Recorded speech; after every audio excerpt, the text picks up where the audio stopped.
ready? 2 minutes.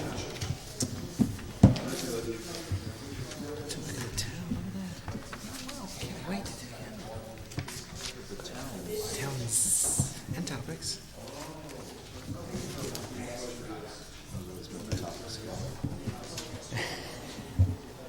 You want to send me down that step? I'll give it to you. Did you go skiing? The top step. Oh, there was snow again. Right now? Yeah. Okay. Yeah, I think I just missed you. I came in on Monday Any towards of the you end of the guys day. need to sign? Probably. was out. Yeah.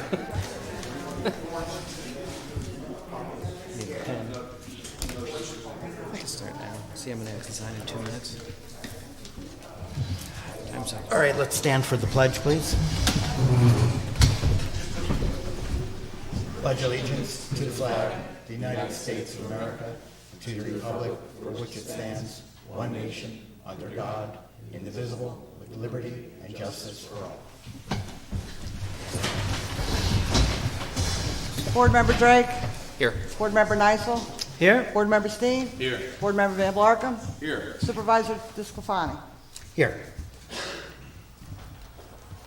Have you guys had a chance to look Oh, I'll over? read the announcement. Oh, sure. Town Board of the Town of Shandaken has scheduled a special meeting workshop on the proposed STR short-term rental law, Tuesday, April 19th at 6 p.m., 7209 State Route 28, Shandaken. This meeting is open to the public, but not open to public comment.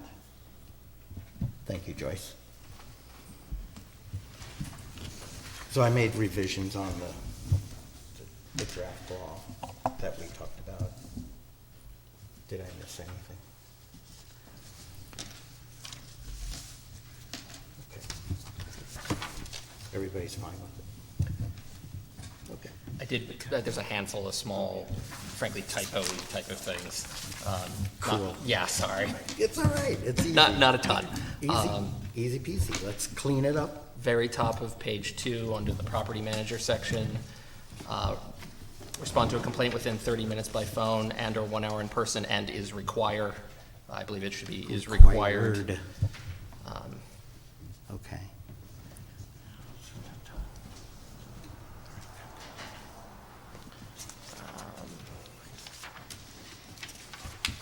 I think there was something else I forgot to.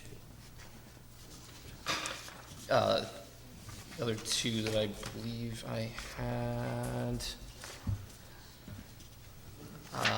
The very last page, 8, section 2, pursuant to state municipal home rule.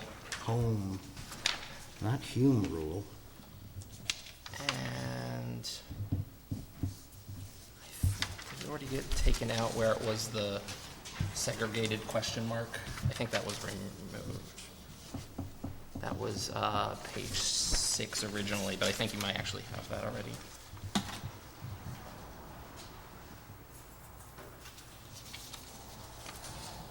Yeah, I think that's been removed. So those are the obvious items that I had there.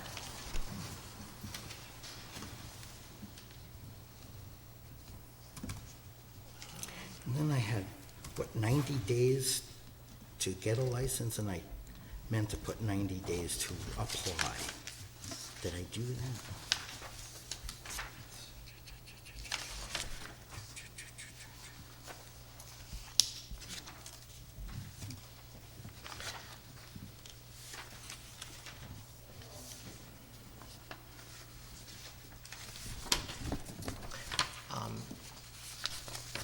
Sort of a small question. Page 5 towards the top, it's part 2 under E. So this is under the renewal section there. The second item there, the owner has rented the property at least once over the previous 12 months is one of the requirements for the renewal license.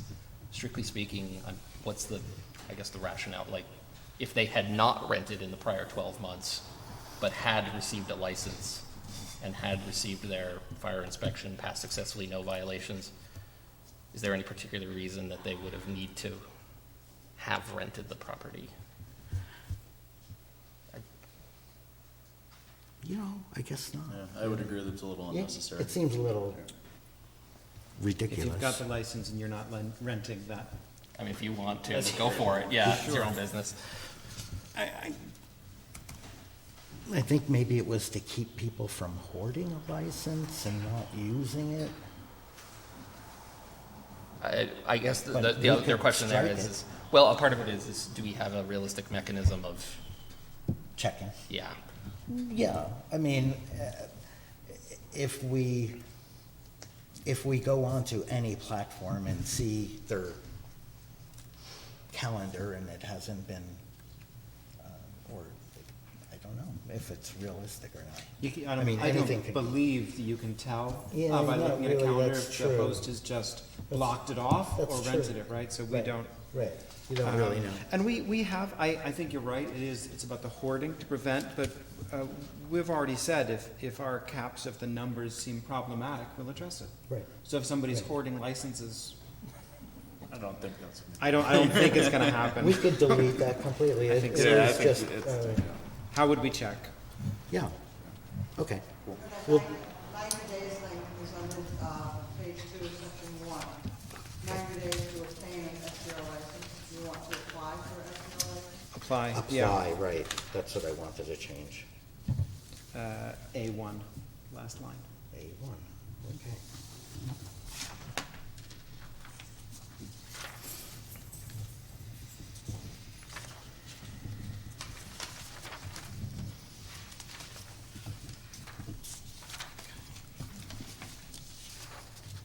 This isn't an issue that I have, but I had talked to Peter about it, just wanted to pick everybody else's brain. 5C, town clerk shall mail notice and contact information for the host or the owner of all properties within 250 feet, notifying neighbors. We've talked about it, but I don't think we've come to a firm decision on how that's gonna be handled. Some towns have done grievances committees, that kind of thing. Sorry, where are we? 5C. Page 6. Page 6. Thank you. I You think know, our I- plan was to send them to the planning board, but we just need to talk to the planning board and figure out how it's gonna be done. And Actually, I took a moment and spoke with Ben, and he said, had this been in our zoning code of the book, then it would be something that you would take care of grievances either through the planning board or the ZBA, but because this is a standalone law, we're actually just issuing a notice, and if they don't comply, we're issuing a violation. And it's up to the person to take care of that with either the zoning officer or the judge. so there's no issue, so if a neighbor has an issue, they would take it to court. They might take it to court, right? I mean, if we can't in some way, through the zoning officer, fix the aggrieved party or Yeah. help the aggrieved party, then. Yeah, I think if there's any way to enforce, we talked about this the other night, Yeah. the issue most probably is gonna be noise, right? Right. So the resolution to all of the issues would be to put in a bush or a fence. If there was a way to enforce that, but I guess there's not, right? Yeah, Noise in particular. yeah, yeah. And just on that note, in the spirit of dealing with problems as they occur in the light, the idea of C, the town clerk shall mail notice of the contact information for the host to the owner. Do we want for the host, what if it's an absentee host, should it be the property manager? Should we say the host or property manager? Yeah, Because we want, ideally, this empowers people to make contact, make the problem known, and for the problem to be resolved without the town getting involved. So if they can contact the property manager and the project manager can take care of it, no need for it to go any further. well, I think hopefully. host encompasses both property owner I would and agree, yeah. property Okay, manager. fair enough. Because the property manager's just gonna go to the host anyway, Yeah. if they have an issue. And host is, have we defined it strictly as the owner or no? Well, right below it, we say owner/property manager under inspections, so we definitely use that language a little bit. So I can switch host to owner/property manager. Yeah, because if we don't that- define if host in that our definitions, clears so we the- should. Yeah, all right.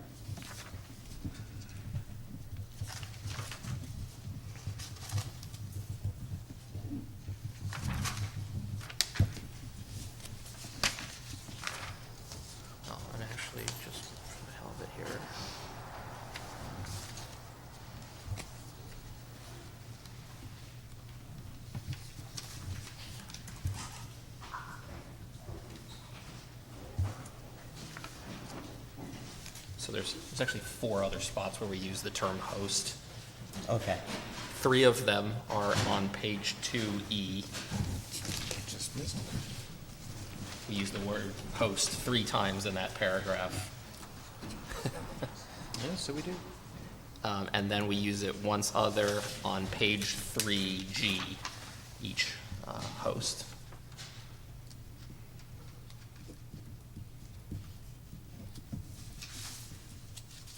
3G, it's two line items right below. Each host shall provide to each Oh, yeah, right at guest. the top of the page. Okay.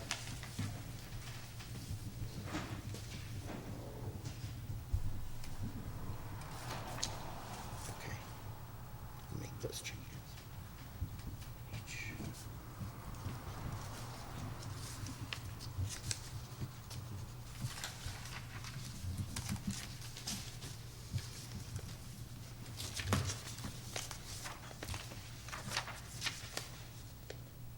Was there any modification to the language around signage? I know that there was the gentleman who spoke about how guests went and slept in his house. Right? I think we're gonna adjust it in the application, put it in there that your address should be Prominent. prominent, large and clear, 4 to 6 inch numbers. I don't know that we have to stick it in the law. That's already in our code for fire prevention. Yeah, It's part of fire. yeah. Okay.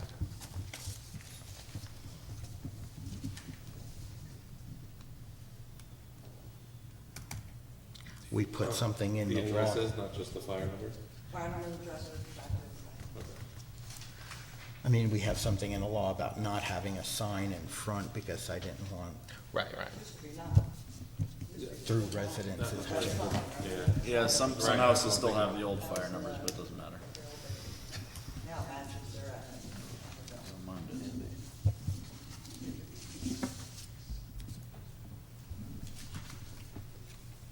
There was a big debate back in the STR committee. Remember the big debate in the STR committee about that one?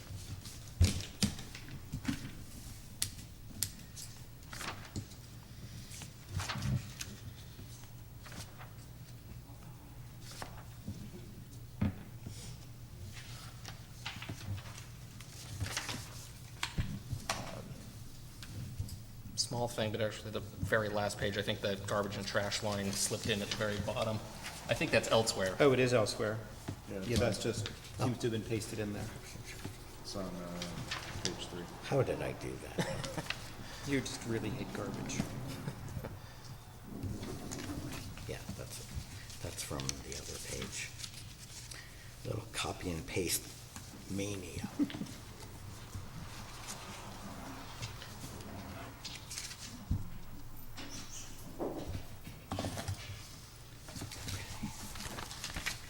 What is that? It's all right. I don't know. Peter? What is the state municipal hum rule? Home rule. Okay. I thought maybe. Home rule. No humming may be allowed on STRs. I think that's still our decibel code or something. It's the decibel code, yeah. I know we all agreed on fees and prices. I'm making fees and license fees. I'm making a suggestion we adjust that now. Did you not have a copy? Can we share? Were there other copies? Do you have any other copies of the fees? This is the only other one I have. Okay, I put 4 up in the. Well, here, I got We're it good. up online, so if you want to Okay. give somebody that one. Yeah, that's it. So I'm suggesting on the 1-bedroom accessory, drop it from 400 to 300, with each additional bedroom down at 150. The 1-bedroom residence as a secondary owner off property, drop that down to 400, with each additional bedroom 200. And the absent owner down to 500. each additional bedroom 250.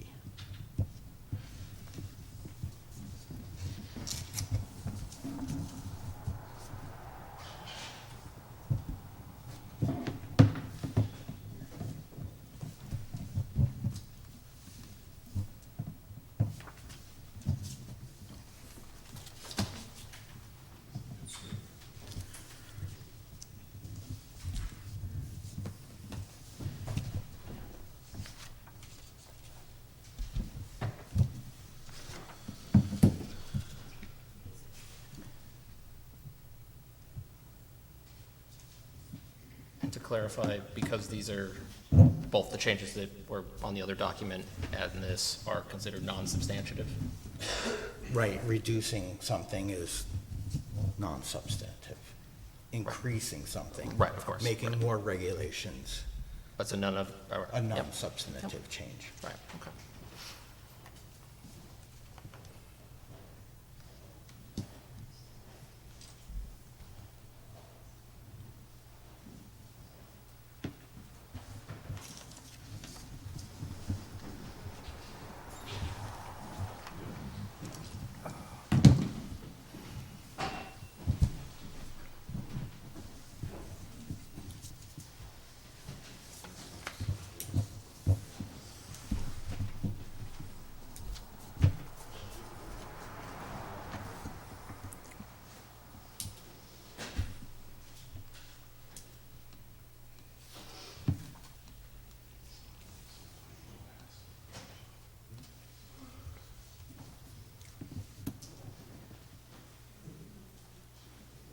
I would also like to put it out there. I had about an hour or so chat with a company named Granicus. They are also working with the county. They do some intake stuff, but mostly they do, they watch and see who's actually doing business in our town and will give us daily, if not more, of a report. They check over about 60 different platforms. So it's about $15,000 a year if we go with them. Something we have to decide if it's worth it. A little steep. And a bit on the redundant side, right? If we're doing most of the work anyway. We're doing most of the work, you know, we have to make sure everybody, before they even go there, is in full compliance, that there aren't any outstanding violations. You're talking about for the application process? We're talking about for the application, and then after the application is done, I mean, they would take an application, if it goes through our offices and it's checked over, they could take an application, they could take payment, and route it to our account. It's, But we still have to do the and inspections. we still have to do it in Yeah. inspections, Yeah, right? it sounds like an awful lot of money for the work that we're already doing, you know what I mean? Yeah. If they were doing everything, Yeah, And, you know, we can do that amount of work. It's, you know, are we gonna hire somebody local? And that would be better than hiring somebody yeah. in the cybersphere. I would Be say. better to put that money to our local people. Yeah, I'd agree. It's just an option, but I think we'll end up spending the same amount, one way or another.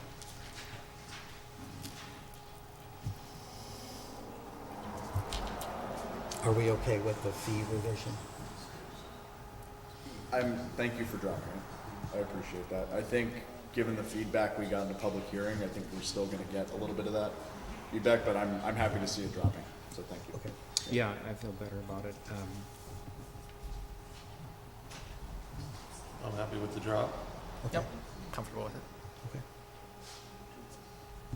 But like I said, I would expect there still to be grumble. Yeah, yeah. After the meeting, we need to go into an executive session. We have a few contract issues to discuss with property. Unrelated to this. But Well,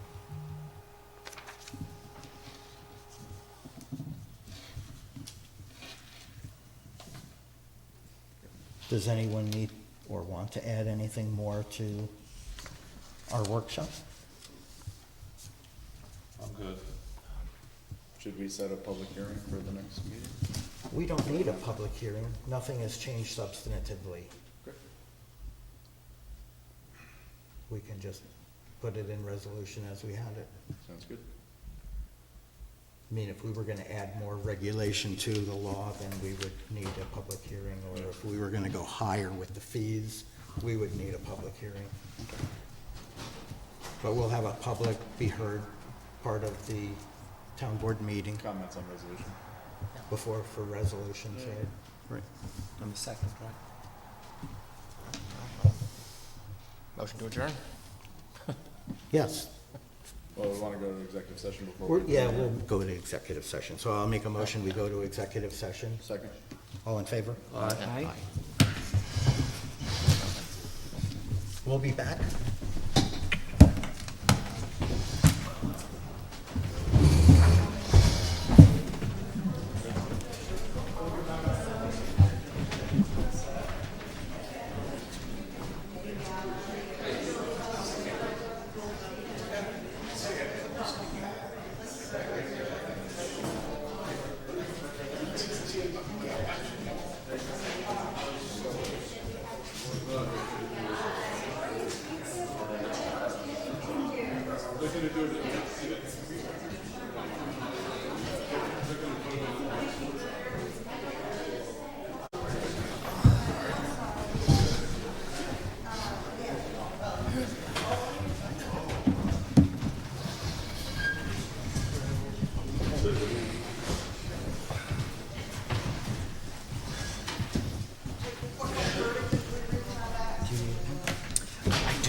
We've not reached a verdict. We just had a discussion on property and contracts. All right, I think we're all done. We have some time. Are you guys okay with taking questions? Yes. Okay, we'll take some questions. Yes, 2 minutes.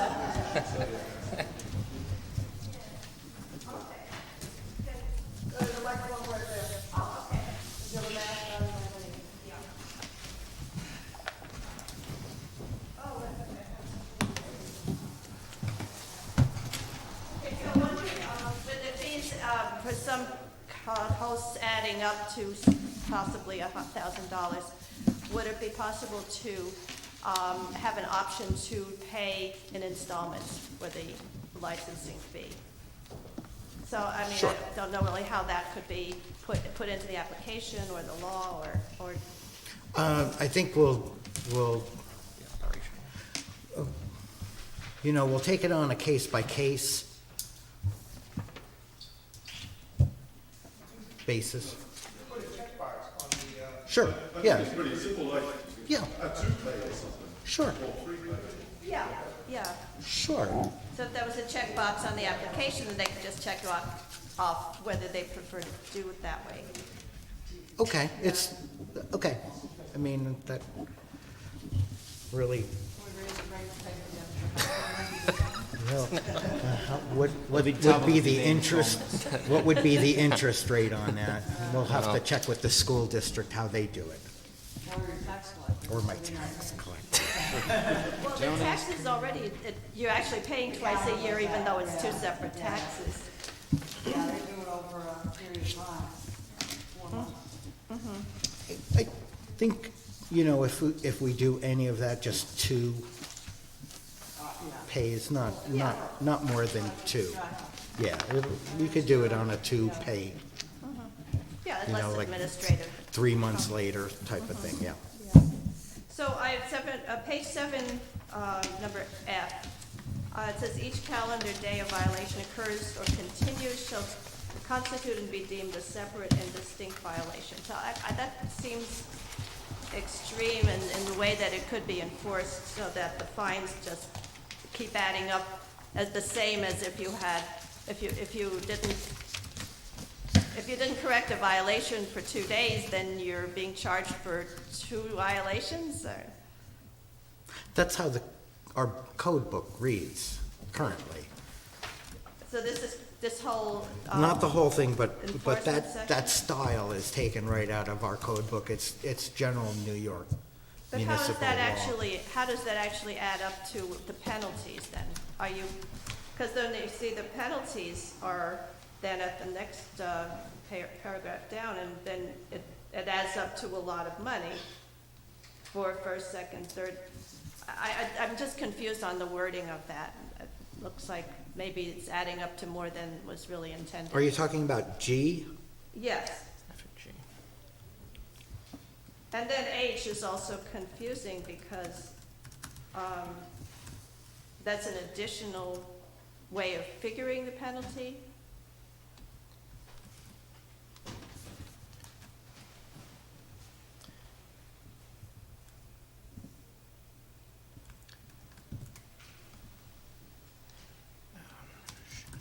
I mean, it would take a lot for you to get to that point of the I enforcement. think so too, yeah. Because you would have to have had an issue, issued a violation and not rectified the issue.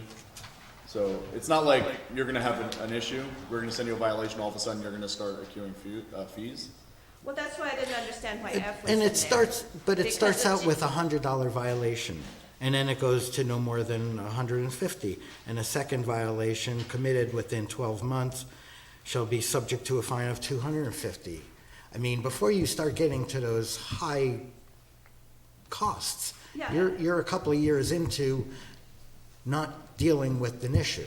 Right. I And mean, that's G why those looks like costs it's get so pretty- high, because you're tying up the court. Yeah. I could understand the paragraph G. It's just that F, I don't know where that would fit in.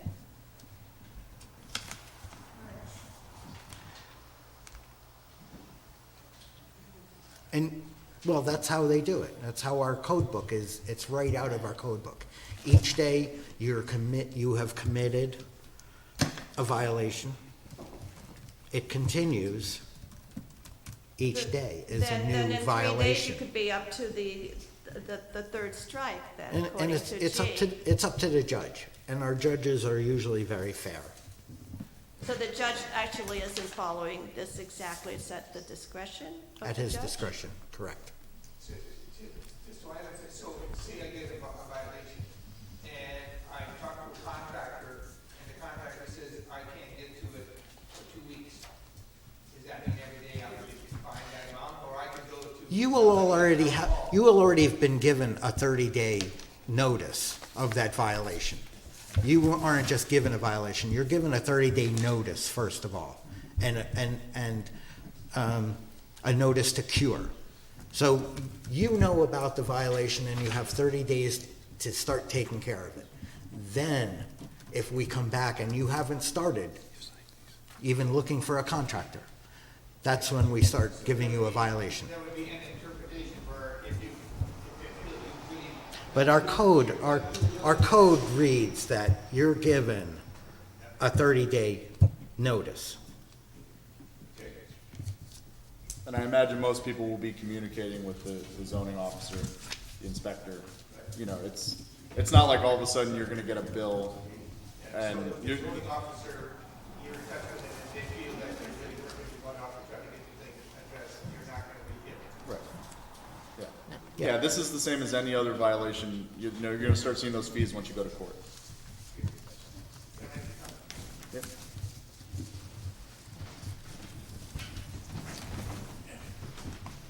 I think, I'm James Cope. I have a STR at 20 Socus Avenue. In terms of the fees, I know, you guys have said it's New York State guidelines, and they're just guidelines, and that's why you've got the fee where you have it. And so I still would like to have it go on record that the town publish the costs associated with managing the STRs so that you can do a calculation of income versus cost recovery, and so that people can say, okay, the town of Shandaken has decided to go 200% above cost recovery because we want to. I just would like to know what that's, and have that be public information, because right now, I know you guys have talked about implementing it, who's gonna do what and stuff, but it's a black box in terms of cost recovery, and you're assigning fees that still sound like they're gonna be somewhere in the neighborhood of 200% above cost recovery. So I just would like to know a little bit more before the law is enacted, what cost recovery you expect, so there's transparency on the part of the board. Any questions? Thank you.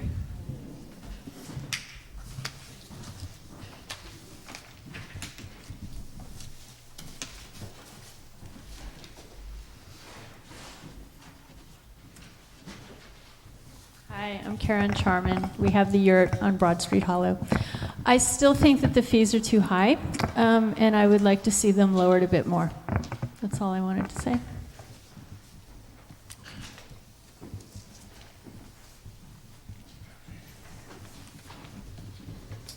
Phil Morris, and I'm going to concur with what everybody else said. I still find the fees extremely outrageous.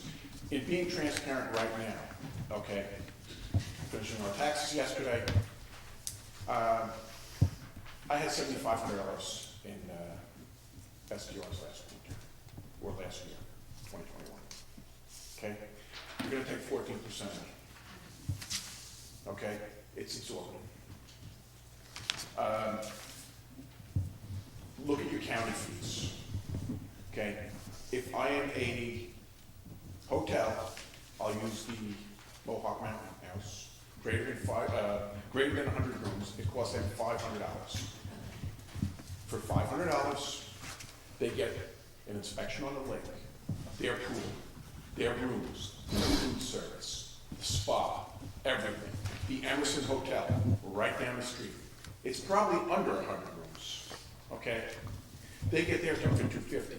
They have the spa, the pool, the restaurant, or restaurants, okay, and the rooms. Again, you cannot sit there and look at this whole short-term rental fee as a budget balancing mechanism. You have to justify the cost somewhere. If you don't, you are going to be looking for problems. If you go to the court of law, you will probably get burned on. Thank you.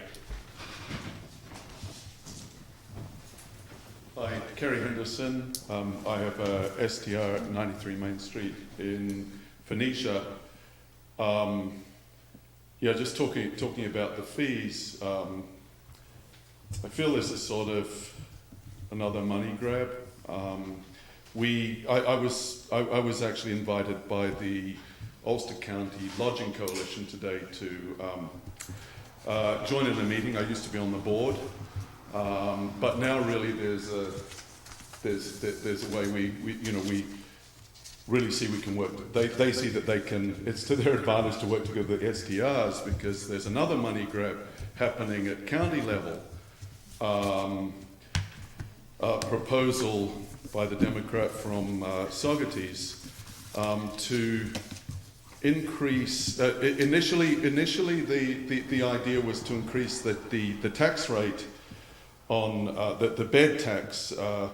Initially it was 6% for hotels and 10% for STRs, going up from 2%. Now the latest I heard was that they were looking at doing 4% for hotels and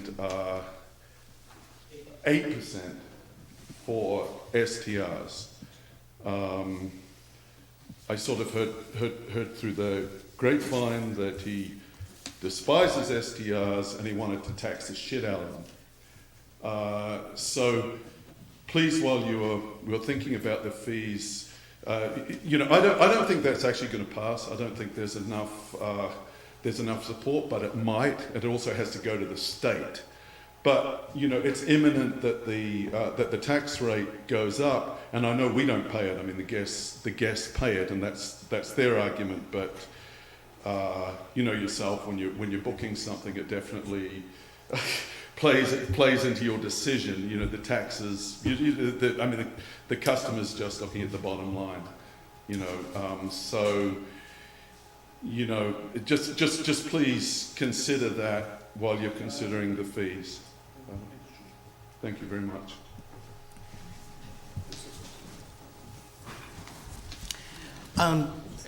To respond to Phil, you could go to the planning board and become a hotel, if that's how you want to, that's how you want to run your business. I mean, you're a business, or you can go on for a couple of more weekends and make up the fee.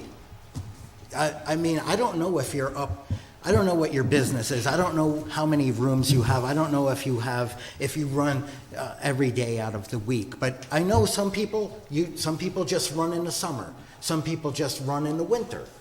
And that's all their business is. They're gone for the winter, so they run their place in the winter. They're gone for the summer, they run their place in the summer and have somebody else take care of it.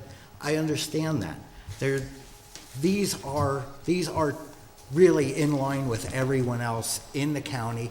And there are towns in the county that don't allow non-residents to do STRs. There are towns that do that. I don't mean to argue with you, and I'm just stating other facts. I get it. I truly get it. All right.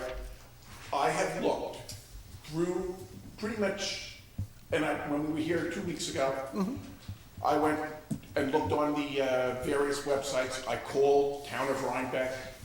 I looked out as far west as Canandaigua, New York. Yeah. And yes, that far. And I went further north. Okay. And, I have a list of the rates, the local towns. okay, and it's crazy. Go ahead. I looked through them. I know what they are. I'd like to say a couple of words. Village of Margaretville and Darren, I have from Rochester. Village of Margaretville is $150. For the first year, $50 for each meal year. The town of Lexington, $250 flat rate. Gibbet is $30 per applicant. Hurley, $250 a year flat rate. Marbletown, $100 annually. $250 for non-owner occupied. Rochester is $200. Marlboro is 500. What is? Marlboro is 500. Marlboro is $500 flat rate. Woodstock, And a lot of those towns don't include the $150 for the inspection. in Kingston is $75.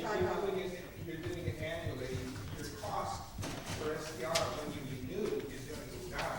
Once you complete the inspection. And, you know, as that time goes, we are in the power, we have the power to lower those fees. I'm still talking. So if the first year, you're going 200, let's say for conversation purposes, it sounds like something like 200% above what the state guidelines are. Maybe. And you're taxing, I'll use the word tax, one constituency over other constituencies, and you're making 2% profit. So after you're on the database and you've done the work, you've done the inspections, because they're once every 3 years, on the second and third and fourth year, you're now making 300 or 400% above the cost. So now you're 300 or 400% above what the state guidelines are and above what everybody else around us makes.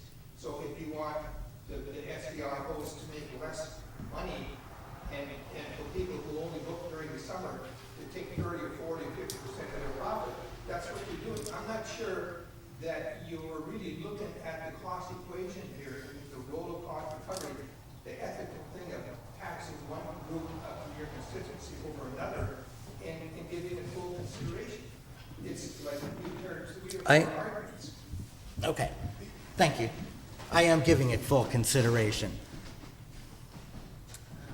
And a lot of people have paid tax to get this law to where it is in their taxes. They've already paid out because we've spent money on attorneys, we've spent money on workshops, on all kinds of things. The cost recovery is going to be more than the return. Well, we hope, right? And if it shows, if the future shows that we have way too much money, then we will lower the fees.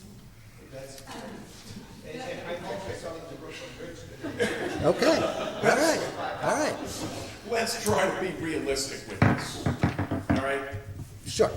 When in your life have you ever seen the cost of government go down? Anybody in this room will probably sit there and laugh if you said that was the case. I have never seen the cost of government go down, ever. And you know that from running this town. Have I ever seen my taxes go down? Not in 40 years. Well, actually, there was a year they went down, but we won't go there. Pennies. We won't go there. 2%. Anyway, Okay, it doesn't happen. What is it costing you to run this program? Do you have any idea? please, thank you. Thank you. Hi, Alan Dumas. I have a short-term rental up at High I spoke at the last meeting. I'd like to reiterate what the others say, especially the cost recovery issue with the top call fees for services rendered, which I think we covered tonight. As I mentioned before, I worked for the county for 22 and a half years. I was environmental director for 10. We ran the temporary residence project along with 33 other environmental health programs. The county fees are a fraction for running a hotel of what it's going to cost to do a short-term rental in Shandaken. The seasonal fees, and you just list seasonal temporary residence, is even less than the year-round fees. So the fee structure there is quite different. My concern is for a $1,000 fee or a $700 fee or $1,200 fee, what is the applicant actually getting in return for that? Or is it a budget balancer? It's analogous to, we all work 3 to 6, 4 to 6, 5 to 6 months a year just to pay all of our sales tax, our income tax, everything else on our income as individuals. This is just something else on top of that where we could be spending 10, 20, 30 or more % of our short-term rental fee just to pay the town fee. So that's a real concern, I think, for a lot of the people here. I brought this up before, and I'll bring it up one more time. I think treating non-residents significantly different from residents, I don't necessarily agree with that. If I have to, my wife probably would take a residency in Shandaken.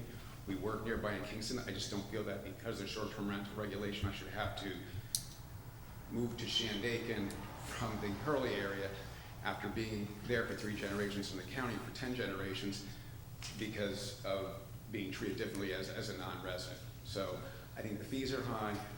I think the cost recovery or fee for service rendered aspect has to be researched a bit further.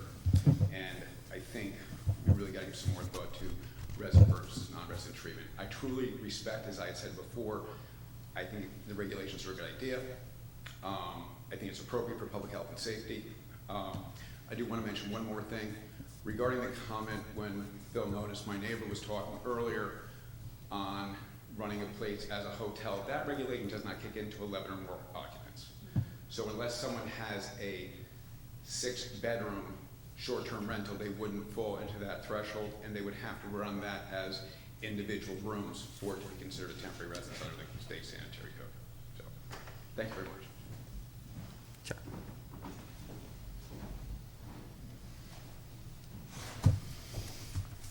Great. Oh, one last one. Krista Trindler. I live at 301 Old Route 28, and we have a 1-bedroom cottage on our property that we live on year-round, and we rent it out 3 seasons.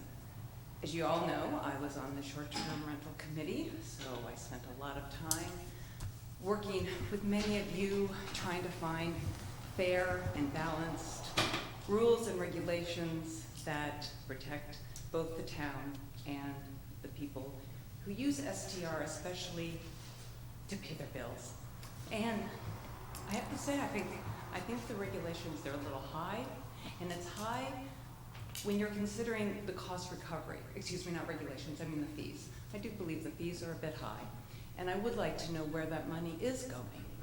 If it's going to pave sidewalks, what is it going to do? Where is that money going that we are putting out into the community? So please consider what James said, and if you are going to charge those high rates, I really would like to know what they're being used for. And thank you. All right. Anyone else? Make a motion, we adjourn? Second. All in favor? Aye. Good night, everybody. Thank you.